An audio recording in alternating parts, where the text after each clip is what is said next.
नमो देव्यै महादेव्यै। भगवती दुर्गा को प्रणाम करते हुए आज हम आपको बताने जा रहे हैं कि दशहरे पर सोना बांटा जाता है। शायद आपके यहाँ रिवाज है या नहीं। हमारे इस क्षेत्र में, मध्य प्रदेश में, महाराष्ट्र आदि में तो बड़ा महत्व है उसका। इस प्रकार से श्रावण पे बुंदेलखंड में एक दूसरे को भुजलियाँ दे करके और परस्पर प्रेम प्रदर्शित किया जाता है, सम्मानित किया जाता है। इसी प्रकार से हमारे क्षेत्र में दशहरे पर सोना बांटा जाता है। अब आप सोच रहे होंगे सोना क्या है। ये भैया सोना एक वृक्ष का पत्ता है, उसके सोन पत्ता भी कहते हैं, कहीं कहीं आपते कहते हैं, कहीं कहीं अस्ते कहते हैं। कुछ लोग कहते हैं कि नहीं वो शमी पत्र है। तो जो आपके हाथ में आएगा तब आप समझ जाएंगे यदि आप क्षेत्र के हैं तो सोना क्या है। पर मैं तो आज आपको बता रहा हूँ कि ये सोने की परंपरा कैसे चली, इसके पीछे भी एक कथा है। सोन पत्ते को सोना कह करके वितरण एक दूसरे को परस्पर दे करके सम्मान करते हैं, नमस्कार करते हैं, सोना पत्ता देते हैं, जिससे कि हमारे जीवन में अभाव दूर रहे, किसी प्रकार से पैसे संबंधी समस्याएं दूर होती उससे। ऐसा माना जाता है कि समृद्धि की ओर ले जाता है ये हमारी जो परंपराएं हैं। तो इसके पीछे कथा क्या है।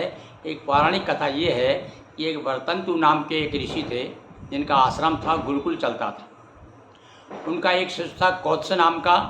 जब वो हमारे यहाँ क्या परंपरा है, आज भी है, कि विद्या प्राप्त करने के बाद जब पूरी विद्या हो जाती है तो शिष्य जो है अपने गुरु को प्रणाम करके कहता है, गुरुदेव आपको क्या गुरु दक्षिणा में क्या दूँ मैं। और कई बार क्या है कि ज़्यादा परेशान कर देते हैं शिष्य की, नहीं भाई आपने कुछ न कुछ। तो गुरु जी तो बड़े शांत और बड़े सहज और संतोषी होते हैं। तो वर्तंतु ने कहा कि बेटा मुझे कुछ नहीं चाहिए, बस मेरा आशीर्वाद है और जिस मैंने विद्या पढ़ाई उस विद्या का सदुपयोग करना, धर्म का प्रचार करना। पर उसमें जिद पड़ गया कि नहीं गुरु जी आप शायद मैं गरीब हूँ इसीलिए आप ऐसा कह रहे हैं, भाई कुछ ना कुछ तो मेरी सामर्थ्य के अनुसार आप बताइए। तो गुरु जी कहते अरे भाई मना कर दिया, कुछ नहीं चाहिए मुझे, तो मैंने विद्या पढ़ा दी, ठीक है, तूने बहुत सेवा भी की है मेरी, किस तरह समझाया उसको, पर वो जिद पड़ गया कि नहीं गुरु जी आप कुछ तो कहिए। तो गुरु जी ने जिद में आकर के नाराज़ी में कह दिया अच्छा जा 14 करोड़ स्वर्ण मुद्रा ला गुरु दक्षिणा में। अब गुरु जी ने कह दिया भाई आप शिष्य तो क्या कह रहा था कि गुरु जी आप जो कहेंगे, आप जो भी मांगिए मैं दूंगा। अब ये बड़े चक्कर में पड़ गया। बाकी में स्थिति तो बड़ी नाजुक थी, ब्राह्मण का पुत्र था, अब क्या किया जाए। तो उसने कहा ठीक है भाई। ब्राह्मणों का शुरू से ही बड़ा सम्मान रहा है और राजा लोग भी बड़ा आदर दिया करते थे। आपने देखा होगा विश्वामित्र आते तो राजा दशरथ खड़े हो जाते हैं और सिंहासन पर बैठाते हैं, इतना सम्मान रहा है उस समय। तो उस समय भगवान राम के ही वंशज जो पूर्वज जो थे, राजा रघु का राज था उस समय अयोध्या में। तो कौत्स जो ब्राह्मण ब्रह्मचारी था उसने कहा चलो राजा रघु के पास चलते हैं और उनसे अपन याचना करेंगे और अपने गुरु को जो है दक्षिणा देंगे। और रघु जी के पास सहयोग देखिए कि जिस समय वो कौत्स राजा रघु के पास में पहुँचे तो राजा रघु उस समय जंगल में कुटी बना के रहते थे। कहते हैं उन्होंने एक बहुत बड़ा यज्ञ किया था और यज्ञ में सब कुछ दान कर दिया था। बड़े बड़े राजा लोग बड़े दानी हुआ करते थे और धर्म के प्रति कितने समर्पित हुआ करते थे। उस समय जब पहुँचे तो रघु ने आया, ब्राह्मण देव आया, अतिथि देवो भव, बड़ा सम्मान किया और कहा कि भाई हाँ बटुक आप कैसे पधारे बताइए। तो उसने कहा कि ऐसी ऐसी बात है महाराज, मैं आपके पास में एक याचना लेके आया हूँ। मेरे गुरुजी ने 14 करोड़ और स्वर्ण मुद्राएं मांगी।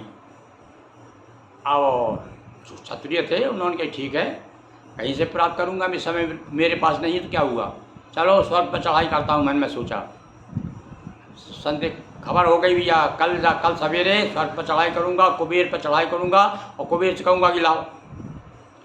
और ये जब सूचना जो है कुबेर तक पहुँच गई कि भैया राजा रघु आ रहे हैं मेरे ऊपर चढ़ाई करने के लिए, तो पहले ही हाथ जोड़ खड़ा हो गया वो। तो बताते वहीं से उन्होंने स्वर्ण की वर्षा की। और वो वर्षा किसके माध्यम से की, ये सोने का जो वृक्ष था जिसको सोन पत्ता कहते हैं आजकल, आपटे जिसे अस्ते भी कह सकते हैं अपन, तो वहाँ से उस पत्तों के माध्यम से पत्ते बताते सब स्वर्ण के पत्ते हो गए और सब झड़ने लगे और पूरे पत्ते झड़ गए, सोने ही सोना हो गया। सवेरा होते ही राजा रघु को और मतलब चढ़ाई करने की आवश्यकता नहीं हुई, युद्ध करने की जरूरत नहीं पड़ी और सब कुछ मिल गया। कह दिया गया कि पंडित जी ये देखिए आप ये सोना ही सोना ले जाइए जितना चाहिए उतना। तो उस समय से उन्होंने खूब सोना ले गए और उसके बाद में सब लोगों को कहा कि और ले जाइए, सबको वितरण करिएगा। तो उस समय से जो है सोना वितरण की परंपरा प्रारंभ हो गई कि भैया उससे जो है हमारी सर्वधि हमारे जीवन में धनाभाव नहीं रहेगा, इसलिए एक दूसरे को सोना दे करके एक वितरण की भावना, त्याग की भावना भी इसके पीछे काम करती है। एक कथा और महाभारत की इसी से जुड़ गई है। कहते हैं वही सोने का सोई वृक्ष था, अस्ते का वृक्ष था, जहाँ पर इसने ये जब पांडव लोग जो वनवास में गए थे तो उन्होंने अपने अस्त्र शस्त्र उस पेड़ में ही छिपा के गए थे और उसके बाद में जब वो ज़रूरत पड़ी, जब पूरा समय हो गया उसका, तो उस पेड़ पे से ले करके और फिर जा कर के उन्होंने अपने दुश्मनों का संहार किया था, कौरवों से युद्ध किया था अर्जुन ने, तो वहीं छिपा के रखे थे वो। तो इसलिए भी ऐसी और भी अनेक कथाएं इसके साथ साथ में कि भाई राम जी जब जा रहे थे, लंका को जा रहे थे रावण विजय प्राप्त करने के लिए, तो सबसे पहले यहाँ पेड़ के नीचे बैठ कर के उन्होंने पूजन की थी। तो इसलिए अब इस पेड़ का महत्व बढ़ जाता है। तो भैया इसलिए ये जो है सोना दिया जाता है। तो आज हमने आपको ये सोन पत्ता या सोना दशहरे को क्यों बांटा जाता है इसके बारे में चर्चा की। आपको भी एक जिज्ञासा होगी कि वाकई में ये सोना क्यों कहते हैं इस वृक्ष को, पत्तों को, और ये क्यों बांटा जाता है। तो अच्छा, आपको निश्चित रूप से अच्छा लगा होगा।